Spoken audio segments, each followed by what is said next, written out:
My name is Adrian, and I teach accent and pronunciation. I'm an accent coach.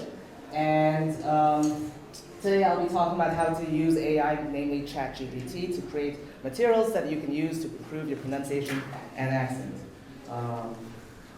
The workshop goals are to first understand a bit about phonology and pronunciation and accent, what the differences are, and then we'll use ChatGPT, or at least look at some examples. I'm not sure how many of you have actually brought laptops.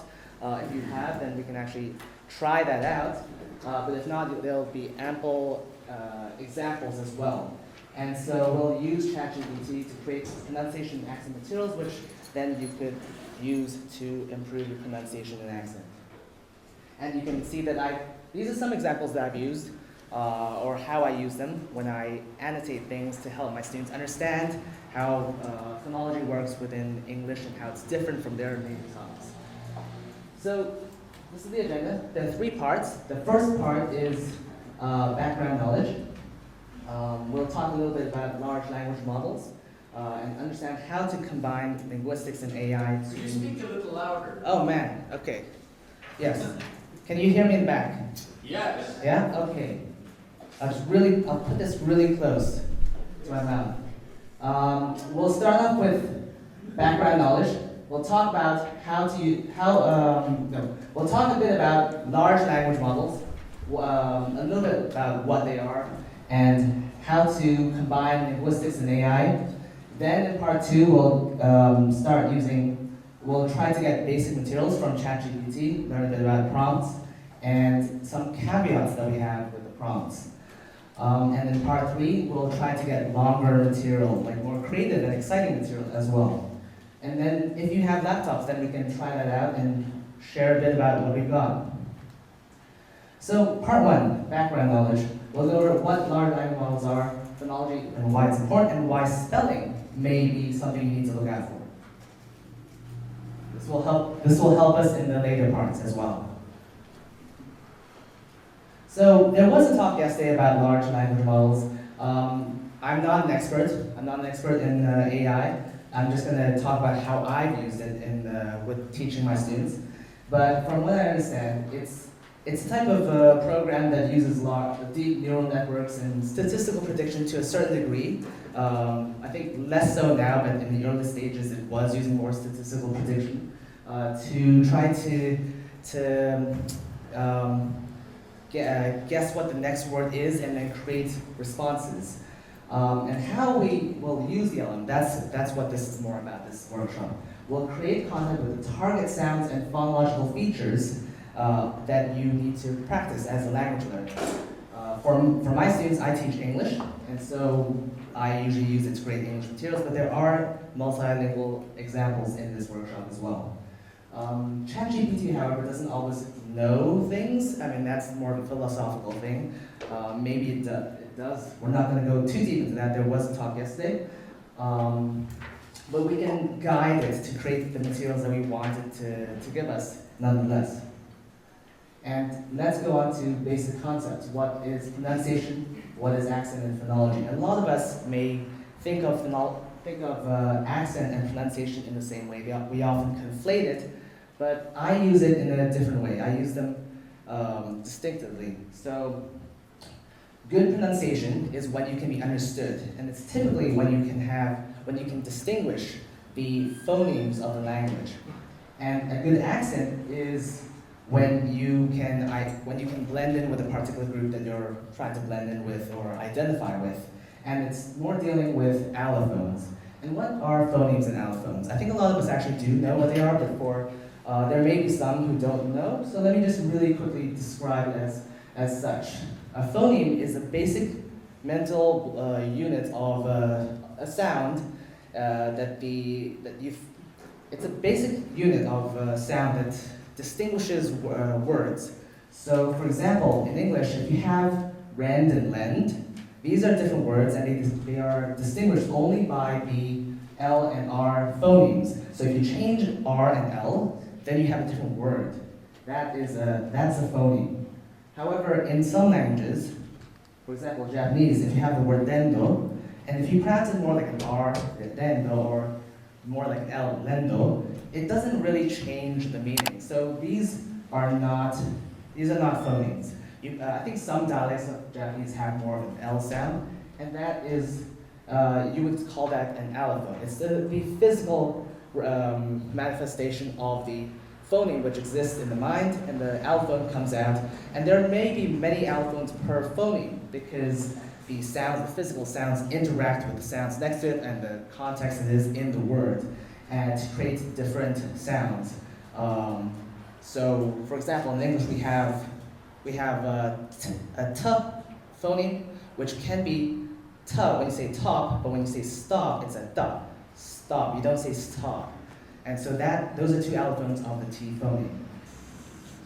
And together, that is phonology. That's the system of how the sounds interact. Another thing we should be careful of is spelling. So spelling is not sound. Spelling, we often think of spelling as language learners because we're visual creatures, so we think of how the word is spelled, but not all languages are actually, have a one-to-one correlation between the spelling and the sound. So there are more phonetic alphabets which represent the sound better, and then there are non-phonetic alphabets which represent sound less clearly. So to give you an example, here are 3 languages with the same word, but in the first language, Ukrainian, it's produkty, and it's pronounced produkty, and you can see that the O, I'm not sure if you can see, but it's highlighted in yellow, and it's also actually an O here, produkty and produkty. In Russian, it's spelled with an O, produkty, but it's pronounced with an like sound, produkty. And in Belarusian, it's pronounced produkty, and it's spelled with an A. So Ukrainian and Belarusian, you can see here, are more phonetic. What you spell is more what you hear as well. Whereas in Russian, it's less phonetic. It's more phonological. It shows the phonemes, or morphophonemes, but it's less phonetic. And this later on may be a problem when we put it into prompts, because what you see in the spelling is not necessarily the sound that you think it is. A very notorious example is English. This is not a real word, but this is a common joke that people give about English, that you can spell fish potentially in this way. When you have GH in the word rough, it has a f sound. It's a f sound, so you get f there. You get O as an I sound in women. You get TI as a sh sound in nation. So theoretically, you could write fish like this. Of course we don't, but it illustrates the point. But the most important thing is that we need to understand the actual structure of the word, and you can see that here. F, I, and sh. So the mouth does not know spelling. The mouth knows only the actual sounds that come out, not the way that we write it. So we're going to create materials, or we're going to look at materials I've created, depending on if we have laptops or not. But this is how you improve your pronunciation. You got knowledge on how to produce the sound, how to move your tongue, your articulators, you know when to produce the sound. That is phonology. And then when you practice, that's improving your skill. You need to practice reading out loud. Usually that's what I recommend for my students at the beginning, reading out loud, and then practice speaking. And then what we'll do is create materials that you can practice with your in these skill areas. So let's get to the more exciting part, getting the words. We're going to start off by creating lists of words with problematic sounds. And we're going to create some minimal pairs so you can practice the sound pairs that are more, that are phonemes, that distinguish different words. And then we'll use these lists in part 3. So, how many of you actually have laptops? Here, okay, this is several. So you can try it as we go. For the rest of you, I do have examples, so we can just look at those. So let's talk about spelling-based prompts. This is probably the easiest type of prompt. You just think of the words you want, and the sounds that are difficult for you and how they're spelled. And so, for example, if you have a problem with the Spanish r sound, you know that one area where you'll find the Spanish R sound is when the letter R starts the word. And so you can simply write, please give me a list of Spanish words that start with the letter R. And so they gave me this, rana, rato, rosa, rojo. It's a very easy type of prompt that will give you the words that you need with the sound you want. You can make it more difficult with more advanced parameters. So here I said, please give me a comma separate list of Polish words that contain the exact letter sequence, SZCZ, which is a sh sound, and within the word, and does not start or end with it. So here you can see, it gave me this list of words, przeszczep, wyszczepić, przeszczepienie, przeszczepić. So you can see I'm already improving my Polish just by looking at this list. Now, as I'm talking about this, people with laptops can try this, and I encourage you to try it. But yeah, these are spelling-based prompts. Very easy to do because these are more phonetic languages, and you know that when you spell it one way, you're going to get the same type of sound. There is a problem, however, with spelling prompts, with spelling-based prompts. So, for example, as an English learner, someone might want to improve their th pronunciation. So they might think, oh, how do you write th? How do you write th? TH, right? So you just ask it, please give me a list of English words that start with th. And so I gave you a list of English words with th. But the problem is, with English being a not very phonetic in its spelling, you get words like them and they and this, and that's a th sound, that's not a th sound. So it does give me thought and thank and think, but it also gives me them and they and this. So it's mixed. Maybe you have no problem with the sound, or maybe you want to work on that later. So that's something you need to look out for. They both have the th and the sounds. You can see that this is the actual symbol. These are the IPA symbol and the. So what do? We can also use phoneme-based prompts. We can write here, for example, please give me a list of English words starting with the phoneme. And so it gave me a list of words that all have the sound and no the sound. So this works. This works for a lot of languages. It might not work for all languages. It depends on how much it knows about the language. Some rarer languages that might not have that much information out there. So, but for English and for Spanish, it has enough information. And so here's an example of a Spanish example. I asked it to find me a list of words that contain the phoneme j. And so it actually explained what the j sound, where this j phoneme appears. Appears in the letters Y and LL. And you can see that this is Latin American Spanish, so it actually just took a dialect of Spanish. So that's another thing that we should look out for. You may need to specify which dialect, although for me I do speak like Latin American style Spanish. And so you can see it's got yo, ayer, diema, yate, jale, lluvia. And this is something that can be helpful as well, because if you say the phoneme, some languages that are still quite phonetic may have different spellings for it. So if you're only using spelling-based prompts, then you may not have all the words that you could have, and you may have an incorrect or an incomplete picture of which words have that phoneme. So here it's got Y and LL both having the j sound. Another good thing about phoneme-based prompts is that you can look for minimal pairs. Minimal pairs are pairs of words that that only differ by one phoneme, or differ by the phoneme in the pair.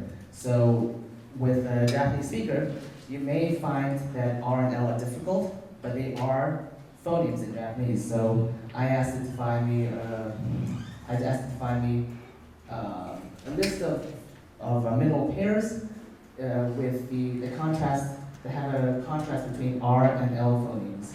And I asked it to find me, to write this in the format Word1/Word2. So you can actually ask it to format things as well.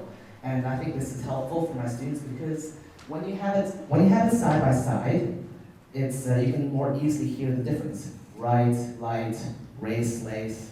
Whereas it might give you a list of the words separately, and that's not as helpful. From what I remember, research has shown that if you say middle pairs next to each other and you just do it over and over, you're more able to start to hear the difference. And that's what I've done. That's what I did when I was learning Russian, for example, which has phonemes of t and j, which are really close, and I couldn't hear it at first, but when I practiced with middle pairs, it became more obvious. And this is another good thing that you can do with phonemes. So yeah, this is very important. Phonemes are the things that will get you understood, will help you with having good pronunciation. So there is a problem with phoneme-based prompts. Mainly because ChatGPT, I'm not sure if it knows things or not. I'm not an expert with AI, but sometimes it seems like it knows things, and sometimes it seems like it doesn't know things. So I asked it here to give me a list of Russian words containing the phoneme j, and then explain what j is and where you get j. And then it proceeds to give me a bunch of words where there are some words with j, and there are some words that just don't have j. So you can see here, I'm not sure if you can all see it, but it has perets, and I'm not sure if that's the right stress, but it has a th sound, which is not j. It has bust, which has a th sound, not j sound. And then it has just some completely wrong words like brüke, which has no t whatsoever. It has no t or t. Brüke. It has sin, no t there. So I'm not sure if it can be said to know things, but sometimes it makes mistakes. You gotta be careful. Take it with a grain of salt. And then another thing we can try is allophone-based prompts. So this, if you remember, allophones are the things that will help you have a better accent, because they're not the things that that will distinguish words. They're the things that will distinguish those tiny details that will make you sound more like this, like you're from this group, like this region of the country, or that region of the country, this social class, etc. So allophone-based prompts are also an option. So here, for example, I asked it to find a list of words with flapped T. Flapped T is a sound in words like better or butter or water, and that's, it's a flap because the tongue kind of flaps in your mouth, whereas the British people would say better and butter and water. Americans say better and butter and water. And this is an allophone. This is an allophone, and it knows what it's talking about here, so it gave me a good list. Here's another example in Spanish. I asked it to find me a comma-separated list of words with the phoneme, with the allophone, the, in Spanish, which actually happens when the D sound, when the D phoneme happens between vowels. And so you can see here, además, cada, lado, podemos, ciudad, or at the end. So the D becomes more of a the sound in between vowels. Maybe you want to practice the sound. And it can work for bigger languages. However, sometimes it does get confused, even with English, which is by far the most common language on the internet. So I asked it to find words with the aspirated K sound, which is that K sound. There's a puff of air, which is what aspiration is. And that is an allophone of the normal English K sound, which happens in words like sky. You don't say sky, but you do say cut. And so it actually describes where the allophone occurs. It happens at the beginning of words and at the beginning of stressed syllables within words. And it gives some correct words, like cake and key, but then it gives school, which doesn't have a K sound. You don't say school, you say school. Not school, but school. So you gotta be careful with this. So what you can do is you can creatively write prompts. For example, if you want to sound more American and say this word as hand and not hand, the Brits will say hand, but Americans will say hand. You might know where the phonology is, where that allophone occurs. And you get it when you have the A sound before a nasal sound, like N, M, or N. And so you might write please give me a list of comma-separated list of English words that contain a, the phoneme a, before n, m, or n. And so you can find, it's given me 3 lists of words: can, fan, man, cam, ham, slam, hang, ran. So this was how you'll get the list of words. And it's also helpful for when you don't exactly know the exact allophonic symbol. So like when you hear the word hand, it's very distinctively American, but you might not know what the symbol is. You know that the British people will say hand, and Americans will say hand, but you might not know how to write that. And so if you don't know how to write it, you can still get it by describing the environment where this allophone occurs, which is the a sound before n, m, and n. Hand versus hand. However, do know when to switch to other methods, because sometimes ChatGPT just doesn't know. So, for example, I really tried hard. Like I asked it 5 different ways to find me a list of words that have a k sound, the k allophone from a few slides ago, and it just got worse and worse. I mean, it had attic, it had escape, which has no k sound. It's not escape. But then eventually it just gave me knife and knee, which, you don't say knee, you don't know things. So I'm not sure why they did that, but maybe it just got tired of me asking in like 6, 7 ways to give me an answer, or yeah, it tried. So don't only rely on AI. I don't think it's going to replace us just yet. So takeaways. If you have a list of words, those are very easy to create. If you can describe the environments where you need those, you want those sounds, those words that have those sounds, that's a very easy way to start practicing. Middle pairs are helpful with pronunciation. Allophones help you with the accent, and then be careful with the complex prompts. The more complex the prompt, the more likely it might screw up. And it might screw up with rare languages too, I think, just because there's less information out there. So let's go to part 3, and we're going to try more exciting content. At least, I'll show you what I have, and then maybe some of the people that have computers can try it out, and then can share the masterpieces they created by the end. So here we'll create some long-form text. Maybe some dialogue, some songs, and poetry. You can also create long-form text by asking it to create things like stories, or advertisements, or articles, or blog posts. And for example, here I've asked it to create, I've actually asked it first to create a list of words with the zh sound in English, which is the rarest consonant in English. And then I asked it to please write me a short story using as many words as possible from the following list. And I gave it those words. And this is helpful because if you were to take an article from the internet, you normally get a normal distribution of the sounds in English, at least not that many zhs. And so here I've actually forced it to, explicitly mention, give me a story with as many of these words as possible so that you can actually practice with those sounds. Here you can see there's a bunch of sounds like azure, leisure, pleasure. Oh, Vincent was a connoisseur of leisure and pleasure, seeking to measure life's treasures. It sounds like rap. So, yeah, how many sentences do you usually have in your daily life that have so many zhs in it? So this is a good way to force it to give you words with those sounds.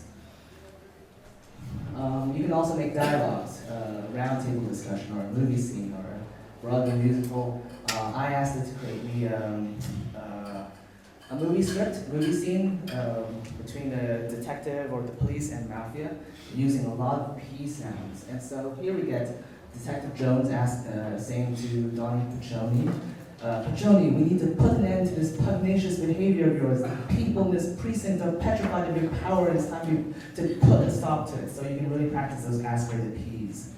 So that's really helpful. You can also do this with a partner as well. So create some dialogue and practice together. And You can do poetry. Maybe you like poetry. I'm sure some people do. Haikus, sonnets, limericks, tongue twisters. And this slide is actually very interesting. So I first asked it if it spoke Polish up there, and it speaks Polish. And then I asked it to write me a 3-stanza poem in Polish, where every stanza is a veritable tongue twister, using as many words as possible that contain the letter sequences sh, sh, si, and sh. And so it did. It delivered.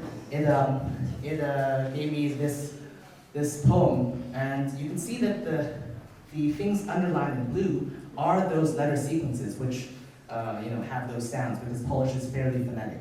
But there's also the things that are highlighted in orange, which are, well, I'll just read it to you, okay? So the first thing says, szczęście w sercu się ścięło, ścierbiny w smutku w świecie się tną, ściany ściśle się przecięły, czcimy czary, niech szczęście trwa. So you can see there are a bunch of orange ones that I actually didn't ask it to write, but I don't actually know if this is just a coincidence, because Polish has a lot of sh sounds, but those, I did not actually ask it to write, give me words with those sounds, but it does sound like a tongue twister, so it understood the assignment.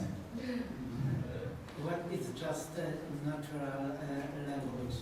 Yeah, it could be. I'm not completely sure, because I don't study Polish that much. I do speak Polish, but there are a lot of orange ones as well. Maybe someone can tell me afterwards, but it's something I noticed just earlier when I was practicing. I was like, wow, it didn't only have sh, si, and ch. It also had these other sounds that sounded similar and made it a tongue twister, because I did ask it to create a tongue twister. So maybe it did on purpose, maybe it's just chance, maybe it's just how Polish is naturally. So the next thing is, or I think this last thing, is songs. You can ask it to write you a rap song, K-pop, country, whatever.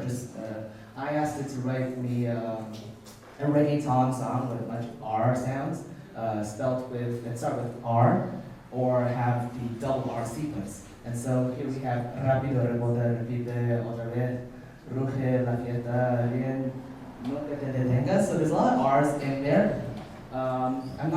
It sounds to me like it could be a reggaeton song. So it's interesting. So now that we've talked about it, maybe some of you have tried creating something. Maybe you can, maybe, has anyone actually tried this while I've been talking? Yes. Yeah? I found the text of Do you want to read it out loud? Aquí tienes una lista de palabras en polaco que son palabras minimales, es decir, palabras que se diferencian entre sí por solo sonido o fonema. Pero también hay palabras que son exactamente lo mismo, pero tienen otro significado, como got, got, pies, pies. So you were asking it to find the phoneme. Yes, yeah. Okay, yeah. So that's a good example of finding middle pairs where you can practice k and g, and the voiceless sounds, I suppose, or just middle pairs. Yeah, it also has some that are exactly the same spelling, but that had some different meanings. So I think that we did not understand it that well. It's possible. I've tried it. I've tried asking it before to give me middle pairs in Russian. It's not very good. In Polish, I imagine. I haven't tried it, but here's an example where it actually gave things that weren't correct. Has anyone else tried something? Maybe writing one of these longer form things? Oh.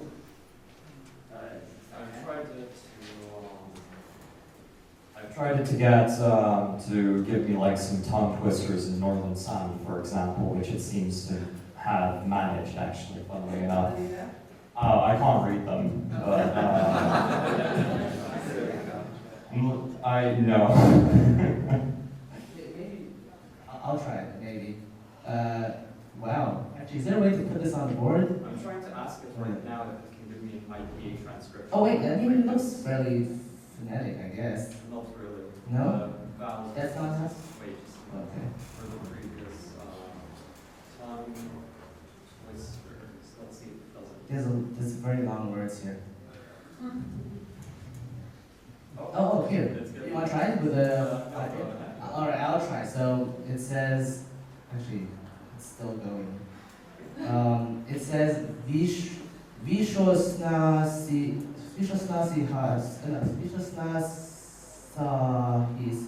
Miesaji Shatai Sanjalachat.